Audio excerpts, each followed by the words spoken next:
दोस्तों, उस शाम जो कुछ मैंने सुना था वो बातें आज तक मेरे जहन से नहीं निकल सकी हैं। लोग सच ही कहते हैं, अगर हम दृढ़ निश्चय कर लेते हैं तो संसार की कोई भी शक्ति नहीं है जो हमें अपनों से अलग कर दे। मैं कभी भूतों और चुड़ैलों पर यकीन नहीं करता था, लेकिन एक शाम ने मेरे सारे यकीन को झंझोर कर रख दिया। कैसा हो अगर मैं आपको कहूँ, वो सभी हमारे साथ ही रहते हैं, हर वक्त हर जगह, पर अगर आपने कभी उनको देखा नहीं तो आप बहुत ही खुशकिस्मत हैं। दोस्तों, मेरा नाम अनवर जमाल है और मैं राजस्थान के एक शहर कोटा में अपना एक छोटा सा कोचिंग सेंटर चलाता आ रहा हूँ। कई सालों से लाखों बच्चों को उनकी मंजिल तक पहुँचाते हुए मैंने हजारों कहानियाँ उन्हीं बच्चों के मुंह से सुनी है। दरअसल जब भी किसी एक बैच का सिलेबस खत्म होता तो मैं सभी को अपनी तरफ से छोटी सी पार्टी दिया करता था। वहाँ पर ओपन माइक भी होता था, जिस भी किसी बच्चे को गाना, शायरी, कहानी या फिर जो भी कहना होता वो माइक लेते और बेखौफ होकर मुझे सुनाया करते। इसकी शुरुआत मेरे एक स्टूडेंट की गुजारिश पर की गई थी।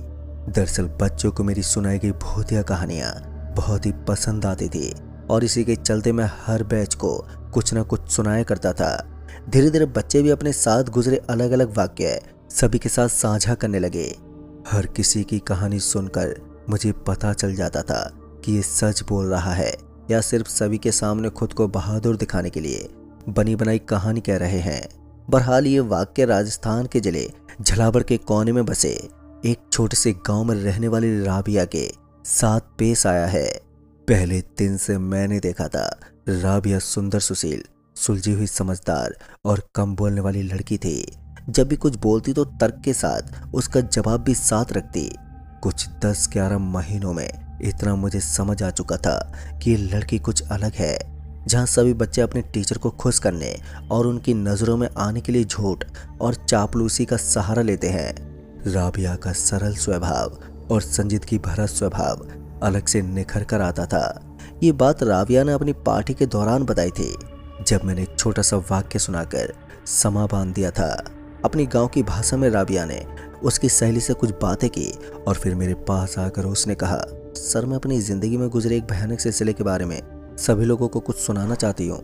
मेरी शुरू से ये एक आदत रही है, मैं हमेशा अपने विद्यार्थियों को प्रोत्साहित करता हूँ, फिर चाहे वो क्लास में जवाब देने की बात हो या फिर पार्टी वाले दिन अपने जीवन की खौफनाक घटना सुनाने की हो। अतः मैंने सभी बच्चों से कुछ मिनटों के लिए खामोशी बनाए रखने की गुजारिश की। हाँ, एक बात मैं हमेशा बोलता हूँ, जो बच्चे कभी क्लास में खामोश नहीं रहते थे वो पार्टी वाले दिन पूर्ण रूप से खामोशी धारण कर लेते हैं। जैसे ही माहौल में खामोशी फैली, मैंने राबिया को माइक पकड़ा दिया और उसने कहानी सुनाना शुरू किया। तो आइए आपको भी वो कहानी मैं सुनाता हूँ और उम्मीद करता हूँ कि जो खौफ मैंने महसूस किया वैसा ही खौफ शायद आपकी रातों की नींदों को उड़ा दे। दोस्तों, इस घटना की शुरुआत साल 2004 में हुई थी। मेरी उम्र 7 से 8 साल की रही होगी। अंग्रेजी महीना तो अब मुझे याद नहीं आ रहा है, पर वो दिन मुझे जिंदगी भर याद रहेगा। पूरे महीने रोजा रखने के बाद इंसान अपनी आदतों में इतना मशगूल हो जाता है कि उसे अपने नॉर्मल रूटीन में आने में कुछ दिन लग ही जाते हैं। घर में सभी लोग रोजे रखा करते थे, तो पूरे मोहल्ले ने अपने अपने बच्चों को बकरियां चराने की जिम्मेदारी सौंपी हुई थी। अब हम सभी बच्चे सुबह 8 से 9 बजते बजते अपने अपने घरों से बकरा बकरी लेते और खेतों में या आसपास के इलाके में उन्हें चराने ले जाया करते थे। ऐसा ही करते हुए पूरे रमजान गुजर गए। हमारे जानवर घास और पत्तियां खाते रहते और हम सभी छोटे छोटे बच्चे अपनी मस्ती में मस्त, कभी आम के पेड़ों पर पत्थर मारकर केरियां गिरा लेते, फिर आपस में मिल बांट कर खाया करते थे। फिर शाम के कुछ 3-4 बजते बजते हम सभी अपने जानवरों की गिनती कर घर लौट आते थे। यही हमारी रूटीन बन चुकी थी और ये वक्त हमारी दिनचर्या का एक अहम हिस्सा भी बन चुका था। अगर कोई मुझसे पूछे कि तुम्हारे बचपन का सबसे खूबसूरत हिस्सा कौन सा है, तो मेरा जवाब रहेगा अपने दोस्तों और सहेलियों के साथ बकरा बकरी चराने जाना। बहरहाल रमज़ान ख़त्म हुए और ईद का भी दिन आ गया। अब ईद वाला दिन बच्चों के लिए बहुत ही ज़्यादा खास होता है, और होगा भी क्यों ना। हमारे ज़्यादा रिश्तेदार नहीं थे, तो दोपहर होते हुए मेरे पास और कोई काम बचा भी नहीं था। अतः मैंने सोचा क्यों ना अपने जानवरों को ही चरा आऊं। घर पर सभी को बोलने के बाद मैंने अपने बकरा बकरियों को लेकर मोहल्ले में एक एक करके सभी के घरों में जाकर अपने साथियों को बुलाना शुरू कर दिया।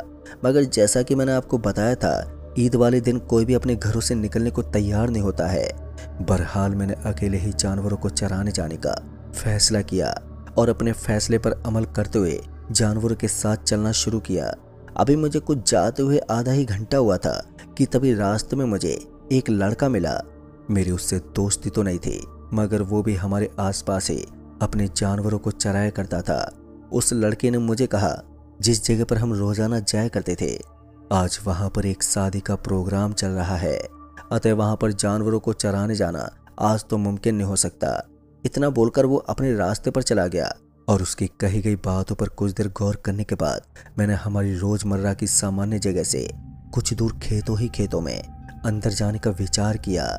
करीब 1 घंटा चलने के बाद मुझे एक जगह मिल ही गई जहां मैं अपने जानवरों को चरा सकती थी। आसपास कोई ना होने के कारण मुझे किसी की डांट का भी सामना नहीं करना पड़ता, लेकिन ये फैसला मेरे जीवन का सबसे गलत फैसला साबित होने वाला था। बहरहाल जानवरों को चराने के लिए छोड़ और एक शांत और छायादार जगह देख मैंने अपने साथ लाई चादर जमीन पर बिछाई और पेड़ का सहारा लेकर बैठ गई। आसमान में अलग अलग आकृति बनाते बादल मुझे बहुत ही सम्मोहित कर रहे थे। मैं आज अकेले आई थी तो मेरे पास करने के लिए कोई काम भी नहीं था, अतः मैं कुछ देर तक बादल देखती तो कुछ देर अपने जानवरों को कि कहीं वे इधर उधर ना चले जाएं। ऐसा करते हुए मुझे अब कुछ घंटे बीत चुके थे और मुझे भूख भी लगने लगी थी। तो मैंने अपने साथ लाया खाना और पानी निकाला और पेड़ की छाया में बैठे शीतल हवा का आनंद लेते हुए अपना खाना खत्म किया। अब जाहिर सी बात है, खाना खाओ तो नींद तो आती ही है। इसी के चलते मैं कुछ देर वहीं चादर पर लेट गई। गहराती नींद के साथ मैं एक अलग लोक में जाती चली गई और मैंने खुद को एक सुनसान खेत में खड़ा पाया। दूर दूर तक इंसान न इंसान की जात। वहां खड़े होकर मैं अपने आसपास के वातावरण को समझने के लिए एक ओर से दूसरे ओर अपने सिर को घुमाना शुरू किया और असमंजस की स्थिति में चली गई। मेरे सारे जानवर वहां से गायब थे और जगह भी बदली नजर आ रही थी। इतने में हवा का एक झोंका आया और मेरा दुपट्टा उड़ा कर ले गया। अपने दुपट्टे को पकड़ने के लिए मैंने उसके पीछे भागना शुरू किया और भागते भागते खेत की मेड़ से मेरा पैर टकरा गया, जिसकी वजह से मैं अपने मुंह के बल जा गिरी। जब मैंने अपने शरीर को उठाने की कोशिश की तो शरीर की सारी ताकत लगाकर भी मैं उठ ही नहीं पाई। धीरे धीरे मुझे अपनी कमर और बाहों पर बोझ महसूस होने लगा। गुजरते हुए पलों के साथ बोझ बढ़ता चला गया, जिस वजह से मेरा रो रो कर बुरा हाल हो गया था। अब मैंने सोच लिया था शायद मैं मरने वाली हूँ। तभी एक अदृश्य शक्ति ने मुझे हवा में उठा दिया। मेरा सिर नीचे की ओर था। जैसे मैंने अपनी आंख खोली तो मैंने देखा कि भालू जैसे पैर मुझे नजर आए।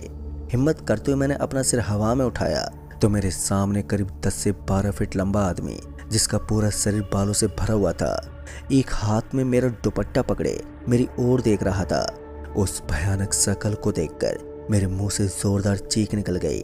मेरी चीख को रोकने के लिए उसने अपने डरावने हाथ को मेरे मुंह पर रख दिया और बोला, मुझसे तुम्हें कोई खतरा नहीं है, मगर जितना जल्दी हो सके इस जगह से अपने जानवरों को ले जाओ और भाग जाओ, और अगर नहीं गई तो जो यहाँ पर मौजूद है वो तुम्हारी जिंदगी बर्बाद कर सकती है।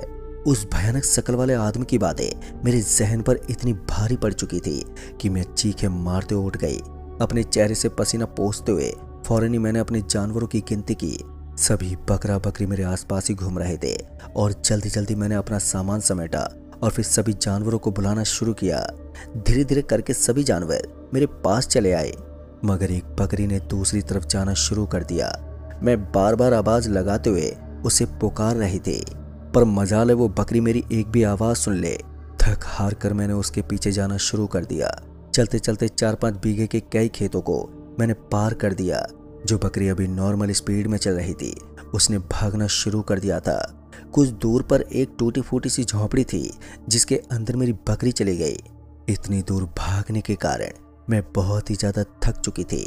हाँफते हुए अपने हाथों को अपने घुटनों पर रख आगे की तरफ झुक गई और इसी हाँफती हुई आवाज में अपनी बकरी को जैसे मैंने आवाज लगाई तो जवाब में मुझे कुछ भी नहीं आया, मगर लगातार 2 से 5 आवाज देने पर झोंपड़ी से एक औरत की आवाज सुनाई दी जो मुझसे कह रही थी, बेटा आपकी बकरी तो आ नहीं सकती और आप भी थक गई होंगी तो आप भी अंदर ही आ जाओ, कुछ पल मेरे साथ भी गुजार लो, फिर चली जाना। मेरे लगातार मना करने और आपकी बकरी को भेजने का आग्रह करने की वजह से उसे गुस्सा आ गया और देखते ही देखते जो आवाज अभी मनमोहक सुनाई पड़ रही थी वो एक भयानक रूप धारण करने लगी। वातावरण को भी खतरे का अंदेशा हो चुका था, जिस वजह से हल्की रफ्तार में बहती हवा भी अब साए साए कर बहने लगी। आसपास से आती पक्षियों की आवाजें भी अचानक से बंद होती चली गई, मानो प्रकृति द्वारा मुझे संकेत दिया जा रहा हो यहाँ से चले जाने को। लेकिन शायद मुझ में बचपना ज्यादा था, जिस कारण मैं वो सारे संकेत समझने में नाकाम रही। 5 से 10 मिनट के अंदर से आती उस आवाज से अपनी बकरी को बाहर भेजने का आग्रह करने के बाद भी जब बकरी बाहर नहीं आई तो अंदर बैठी उस औरत ने जवाब दिया, अब मैं बाहर आ रही हूँ, साथ में तेरी बकरी भी। इतना सुनकर मुझे वहां से भाग जाना चाहिए था, पर बचपन में इतनी अकल कहाँ होती है। अचानक से पता नहीं कैसे हवाओं ने रौद्र रूप धारण कर लिया। तूफान की तरह बहती उन हवाओं ने अपने साथ घने काले बादलों का दल खींच लिया और ढलती दोपहर में भी शाम का आभास होने लगा। थोड़ी देर हुई थी कि गुनगुनाती हुई आवाज में घुप अंधेरे भरी झोपड़ी से लाल साड़ी, हाथों में मेहंदी, सुहागन वाली चूड़ियां पहने हुए एक सामान्य लंबाई की औरत बाहर निकल कर आई। सर को नीचे की ओर किए हुए दूसरे हाथ को अपनी कमर के पीछे छुपाए वो गुनगुनाती मेरी ओर बढ़ने लगी। जैसे जैसे उसके कदम मेरी ओर बढ़ते साथ साथ मेरे कदम पीछे खिंचे चले जा रहे थे।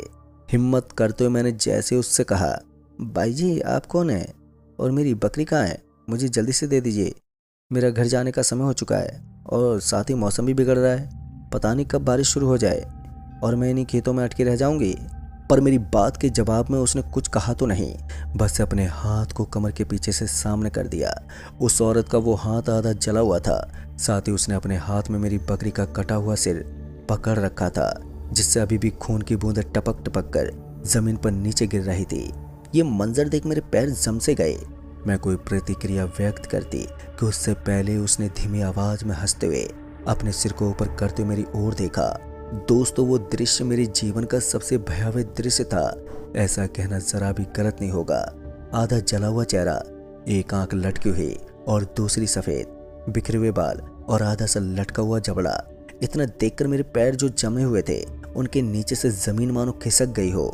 उसकी जान खींच लेने वाली हंसी और वहसीपन देखकर मेरे मुंह से इतनी तेज चीख निकली जिसने मेरा गला जकड़ लिया और मैं कुछ पल बोलने की हालत में भी नहीं रही।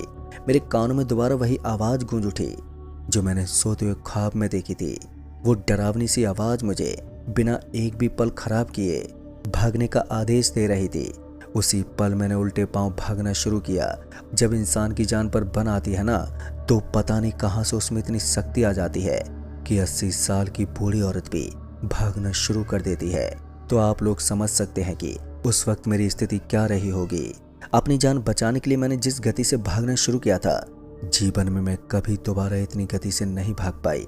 अब धीरे धीरे मैं उसी पेड़ तक पहुंच चुकी थी जहां मैंने अपना सामान रखा था। कुछ पल सांस लेने के लिए रुककर मैंने घड़े से अभी एक घोंटी पानी पिया था और तभी दूर से आती चिल्लाने की आवाज ने मेरे हाथ से घड़ा छुड़वा दिया।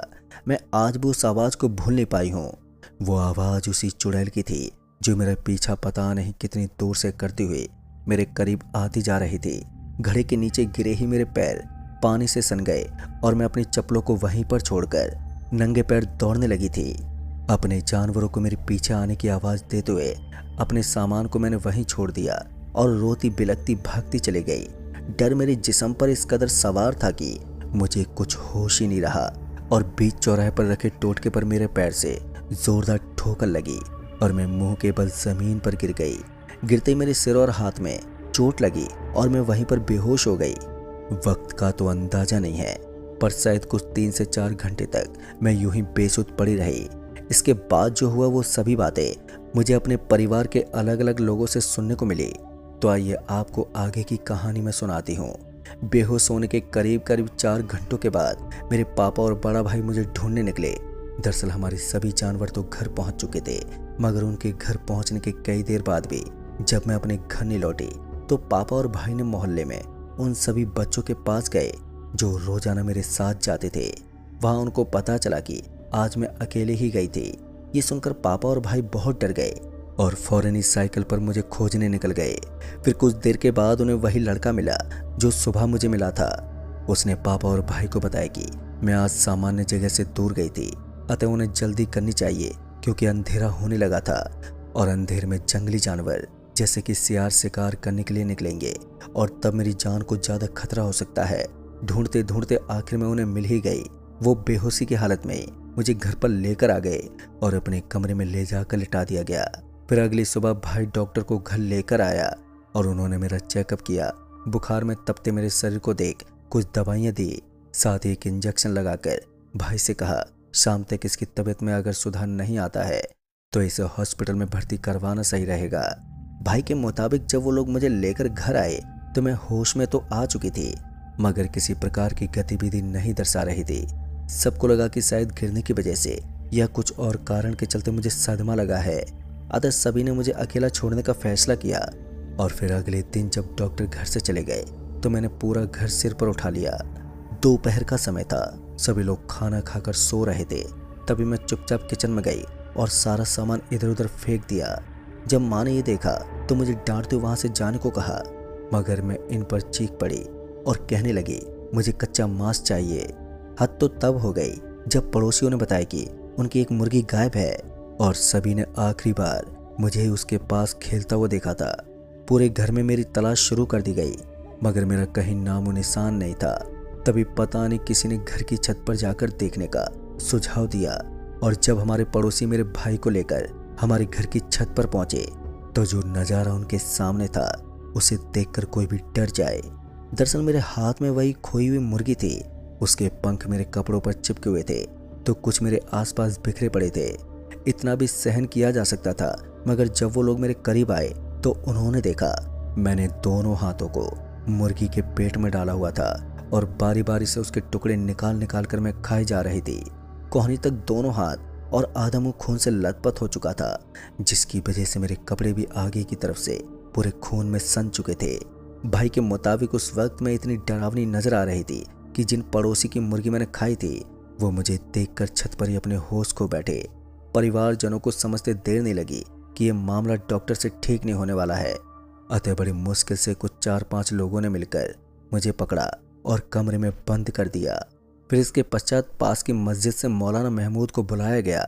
उनके घर में आते ही मैं एकदम शांत हो गई और कमरे में जो तोड़फोड़ कर रही थी उसे भी रोक दिया। ये देखकर मौलाना थोड़ा खुश हो गया और उसे लगा कि वो मुझ पर काबू पा सकता था। आंगन में उसने अपना सामान जमाया और मुझे सामने बैठने को कहा।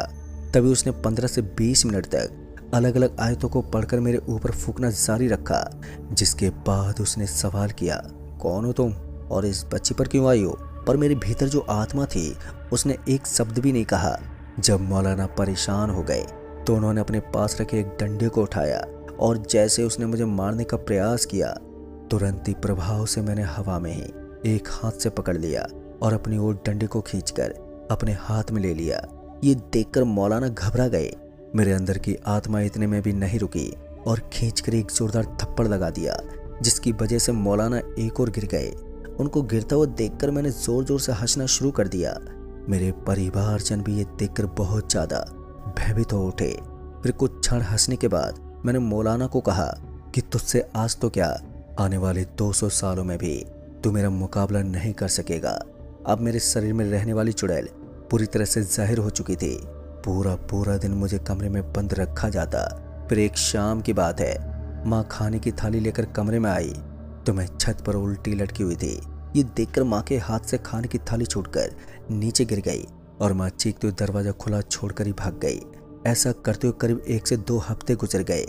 कभी मैं दीवार पर अपने नाखून से खरोंच मारती तो कभी अपने हाथों के बल उल्टी होकर चलती।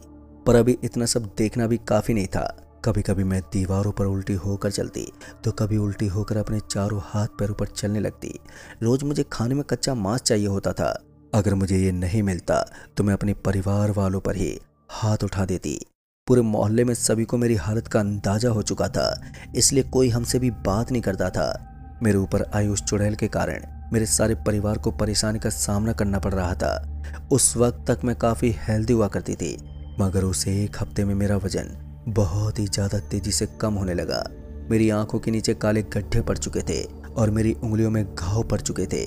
मेरे घने और काले बाल भी अघोरियों के जैसे जटाओं में तब्दील हो चुके थे। और उनमें कीड़े पड़ चुके थे।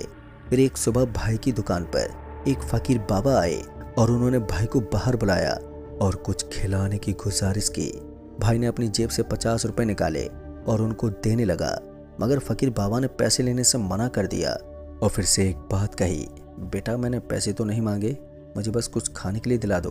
तो भाई ने पास की दुकान से कुछ खरीद कर उन्हें खाने को दे दिया और अपनी जगह पर बैठ गए। बाबा ने अपना खाना खत्म किया और फिर से भाई को हाथ के इशारे से बुलाया और घर की परेशानियां भाई के दिमाग में चल रही थी। और जब उसने देखा बाबा उसे दोबारा बुला रहे हैं तो झल्लाते हुए भाई अपनी जगह से उठा और गुस्से में बोला, अब क्या चाहिए आपको, दिला दिया ना खाना आपको। तो फकीर बाबा ने मुस्कुराते हुए भाई की तरफ देखा और मेरे बारे में बात करते हुए बोले, बेटा बहन के लिए परेशान हो ना, कल सुबह मैं तेरे घर आऊँगा और वहाँ आकर तेरी बहन को मैं ठीक कर दूंगा, पर तुझे मेरे कुछ काम करने पड़ेंगे।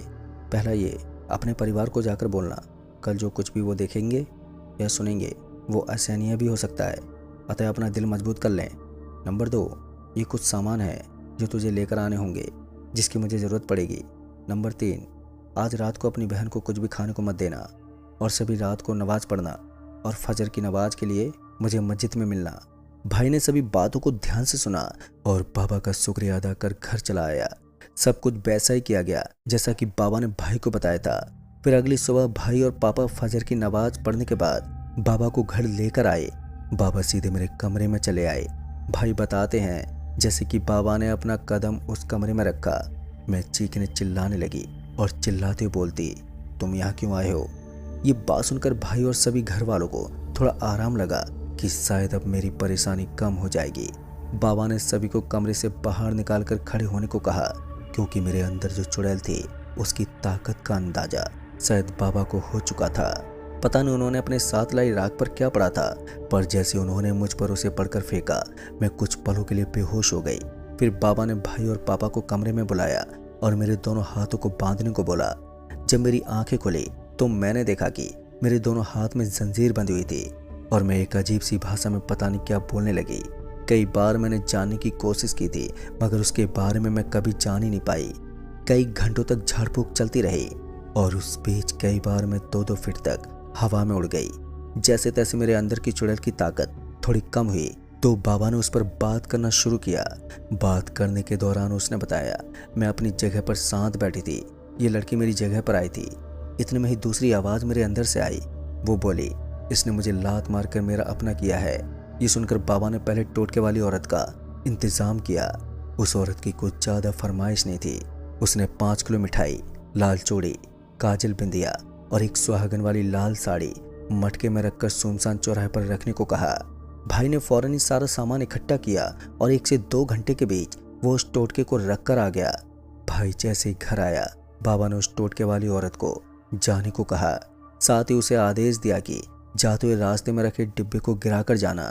वो औरत चली गई और अब मेरे अंदर सिर्फ खेत वाली चुड़ैल बची थी। तभी बाबा ने उससे कहा, तू कौन है और इस बच्ची पर क्यों आई है। तो वो औरत अपनी कहानी सुनाने लगी जो कुछ इस तरह की थी।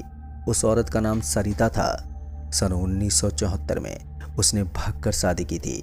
उसका आदमी एक गरीब किसान था जिसके पास 3 बीघे का छोटा सा खेत था, मगर पास वाले सभी खेत एक बड़े जमींदार के थे और उस जमींदार की नज़र इनके छोटे से खेत पर भी थी। सरिता की शादी से पहले उस जमींदार ने सभी हथकंडे अपना लिए थे, मगर सरिता का पति किसी भी तरह से मानने को राजी नहीं था, क्योंकि ये खेत उनके पूर्वजों का था। अभी सरिता की शादी को कुछ 1 हफ्ता ही हुआ था कि जमींदार ने अपने कुछ आदमियों को भेजकर आखिरी चेतावनी दी। पता नहीं कैसे किसी एक आदमी की नज़र सरिता पर पड़ गई और उन्होंने सभी बात जाकर जमींदार को बता दी। वो जमींदार बहुत ही बेहया किस्म का आदमी था। जैसे उसे सरिता का पता चला, उसने रात होते उनके घर पर धावा बोल दिया। काफी देर हाथापाई होने की वजह से सरिता का पति बहुत ज्यादा जख्मी हो गया और ज्यादा खून बहने की वजह से उसकी मौके पर ही मौत हो गई। फिर बारी बारी से जमींदार और उसके साथियों ने सरिता के साथ गलत काम किया। वो ये दुख सहन ना कर पाई और उसने अपने शरीर पर मिट्टी का तेल छिड़ककर खुद को ही आग लगा ली। सरिता एक खुशहाल जिंदगी के सपने की इच्छा रखती थी, मगर अधूरी इच्छा और अकाल मृत्यु के कारण उसकी आत्मा यहीं रह गई। फिर सरिता की आत्मा ने एक एक करके सभी से अपना और अपने पति का बदला लिया। बाबा ने उसे समझाया कि मैं जान करके सरिता के खेतों में नहीं आई थी। अगर सब कुछ सही होता तो शायद सरिता की भी एक बेटी होती। और इस तरह की भावनात्मक बातों से सरिता का दिल पसीज गया और उसने बाबा से गुजारिश की कि बाबा किसी तरह से उसे मुक्ति दिला दे। फिर बाबा ने कुछ देर मंत्र पढ़े और फिर सरिता को कहा, तुम्हें घर के दरवाजे पर पीली रोशनी नजर आ रही होगी, उसके पास चली जाओ, वहां से तुम्हें आगे तक ले जाया जाएगा और तुम्हें अपने आगे का रास्ता आसान हो जाएगा। बाबा के इतना बोलते ही सभी घर वालों ने हमारे घर से एक काली परछाई को निकलते देखा। जैसे वो परछाई मेरे शरीर में से बाहर निकली, मैं बेहोश होकर बिस्तर पर गिर पड़ी। फिर बाबा ने कहा, इसे होश में आने के लिए कुछ घंटे लगेंगे, तब तक आप लोग इसे नहला धुलाकर साफ जगह पर सुला दो। शाम होते ही मुझे होश आ गया तो मेरा सारा शरीर टूट रहा था। माँ ने रोते हुए मुझे उनके हाथ से खाना खिलाया और फिर अगले दिन मुझे हॉस्पिटल में भर्ती कराया गया। फिर 1 महीने तक मैं हॉस्पिटलाइज रही, पर मेरा शरीर फिर भी कभी वैसा नहीं हो पाया जैसे मैं बचपन में थी। तो दोस्तों, ये थी राबिया की कहानी। इसमें कई पल ऐसे थे जिनके बारे में इंसान सोचकर भी कांप उठे। मैं आज भी राबिया के संपर्क में हूँ और आज वो अपने पति और बच्चों के साथ खुशहाल जिंदगी बिता रही है। पर उस वक्त के खौफनाक सपने आज भी राबिया को रातों में जगा देते हैं। तो दोस्तों, इस कहानी में बस इतना ही। कहानी आपको पसंद आई हो तो वीडियो को लाइक शेयर कमेंट जरूर कर दें और साथ ही अगर आप चैनल पर नए हैं तो चैनल को भी सब्सक्राइब जरूर कर दें। तो मैं आपका दोस्त जल्द ही मिलूंगा ऐसी एक और भूतिया कहानी के साथ। तब तक के लिए बाय एंड टेक केयर।